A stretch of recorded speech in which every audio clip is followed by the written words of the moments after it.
Quand tu couches avec une femme blanche, une asiatique ou encore une autre en tout cas, n'oublie jamais que tu représentes tout un pays, voire tout un continent. Cette phrase, vous l'avez certainement déjà entendue quelque part si vous êtes africain, si vous êtes un homme, c'est quelque chose qu'on entend très souvent. Et croyez-moi que parfois ça vous arrive à vous-même de penser naturellement à ça. Lorsque vous êtes un homme noir, vous allez souvent avoir tendance à penser à ça lorsque vous allez vers une personne d'une autre communauté. Ou par exemple, si vous êtes Camerounais et que vous rencontrez une Angolaise, le Camerounais va toujours se dire « Ah, c'est important, il faut que sexuellement, je sois bien pour que l'Angolaise sache que les Camerounais sont bons. » Mais c'est bien, il n'y a pas de problème, c'est essayer d'assurer une certaine fierté. Mais lorsqu'on veut voir les Africains sur autre chose, avoir la même fierté, il n'y a plus personne. Sur d'autres sujets, on n'a plus peur d'avoir honte. C'est de ça qu'on va parler aujourd'hui. Si vous venez de découvrir la chaîne Terre Noire, sachez qu'ici on parle d'Afrique, de noir, de tous les sujets qui tournent autour de l'africanité, comme ce genre de sujet aussi. Si vous êtes intéressé par l'africanité, n'hésitez pas à vous abonner pour soutenir Terre Noire. Jingle.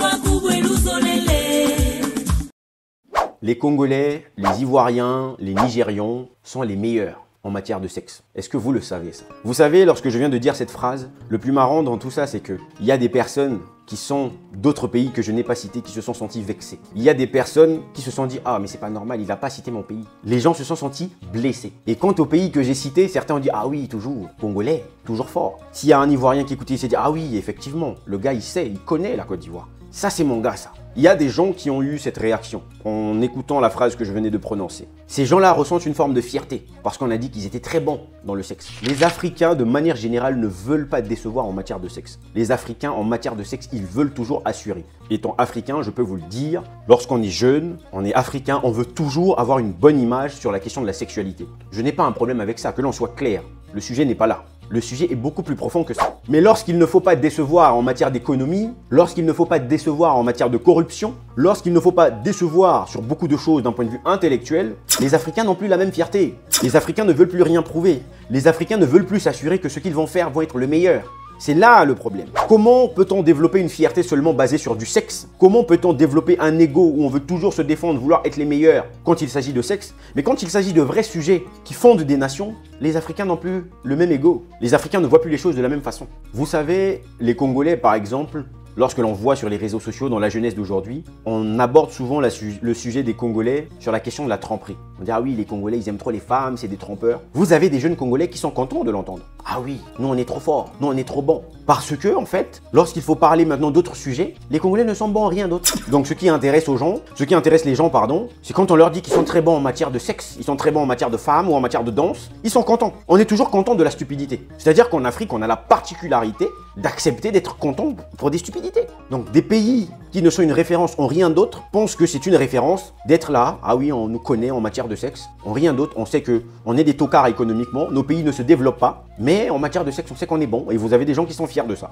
Quand vous avez pendant des manifestations de Black Lives Matter, à l'époque où George Floyd s'était fait tuer, quand vous avez des femmes blanches qui sortent avec des pancartes en disant « Nous combattons pour les noirs parce qu'ils ont des grosses... » Est-ce que vous vous rendez compte à un moment donné à quel point qu'on vous prend pour des animaux, qu'on vous prend pour des stupides, pour développer une réflexion de la sorte et sortir des pancartes comme ça, et vous avez des noirs qui sont fiers de ça. Ah oui, cette meuf elle connaît, cette blanche elle connaît. Sa pancarte, c'est ça la réalité. Il y avait des pancartes où c'est écrit non, les blancs veulent tuer les noirs simplement parce qu'ils ont des petites...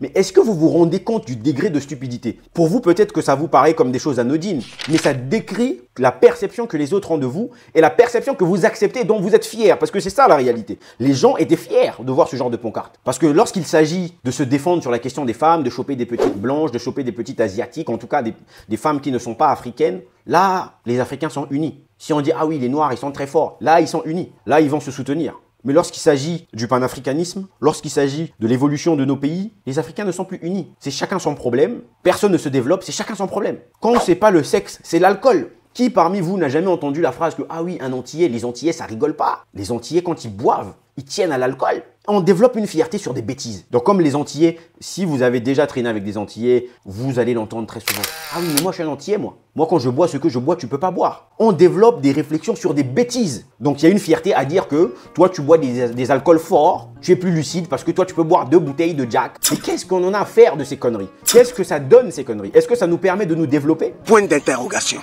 Ou quand un Gabonais va te dire « Oh mais moi je suis un Gabonais, il faut pas blaguer. Moi les régabes, j'en ai bu tellement des tonnes, tu vas rien m'expliquer. » Ce genre de bêtises, quelle fierté vous trouvez dans ce genre de conneries? Pourquoi on est dans une communauté où des gens trouvent de la fierté dans des stupidités? Donc il n'y a rien d'autre avec lesquels vous pouvez être fort. Vous pensez seulement être fort pour des bêtises. Je tiens à rappeler ici, quand je prends ces exemples, je ne dis pas qu'il n'y a pas des gens forts dans quelque chose en économie. Je parle de manière générale. Je ne vais pas citer des communautés ici, mais il y a des communautés qu'on sait, telle communauté, ils sont forts dans ceci. Telle communauté, ils sont forts dans cela. Nous, on sait qu'on est fort dans le sexe. Vous imaginez? Vous imaginez à quel point c'est stupide? Croyez-moi les amis, la Chine n'est pas le pays connu des gens qui sont champions dans le sexe. La Chine n'est pas le pays connu des gens qui sont champions peut-être dans l'alcool. Mais la Chine est une grande puissance aujourd'hui, qui a son mot à dire dans tout. Et si la Chine veut fracasser l'Afrique, la Chine fracasse l'Afrique quand elle veut. Je parle de tout le continent. Pourtant, ils ne sont pas champions de sexe, comme certains aiment bien le scander. Donc, on n'a pas compris en fait quelles sont les choses primordiales. Les Africains, les Noirs de manière générale, doivent se recentrer sur ce qui est essentiel. Et ce qui est essentiel, c'est d'abord la survie. Le sexe, c'est du désir, c'est du plaisir. Ça vient après la survie. Il faut que les Africains soient bons. Il faut que les Noirs de manière générale soient bons dans des vraies choses, dans des choses qui vont transformer des vies, dans des choses qui vont faire en sorte que la vie soit perpétuée en sécurité.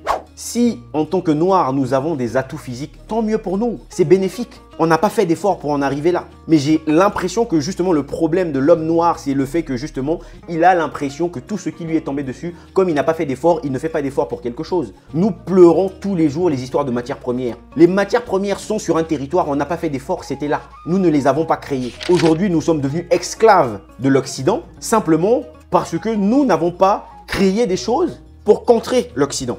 On a des atouts physiques, nous ne l'avons pas créé. Ça, c'est la nature. Ça, c'est la perfection de la nature qui fait les choses. Pour certains, donc c'est Dieu qui fait les choses de cette manière-là. C'est à nous d'utiliser notre cerveau. C'est à nous d'utiliser notre capacité à créer pour qu'on puisse mettre en place des choses. Quand je dis nous, je ne dis pas que nous n'avons jamais créé. Attention, on ne rentre pas ici sur le sujet de l'Égypte et tout ce qui va avec. Je suis en train de parler de la situation actuelle. Lorsque l'on prend un pays comme le Gabon, un pays comme le Congo, on dit que ce sont des pays riches. Les amis, riches en sous-sol. On ne crée pas aujourd'hui. Donc, on n'est pas riche réellement. C'est une richesse qu'on est venu trouver. C'est comme un héritage. C'est bien, mais attention. Si on n'a pas de cerveau pour gérer, ça ne sert à rien. Donc, les amis, arrêtez de vous donner des fiertés sur des stupidités, les amis. Concentrez-vous sur les choses essentielles. En tout cas, je ne sais pas ce que vous pensez de ce sujet parce que moi, c'est quelque chose qui me chagrine énormément et j'espère que les gens vont commencer à changer.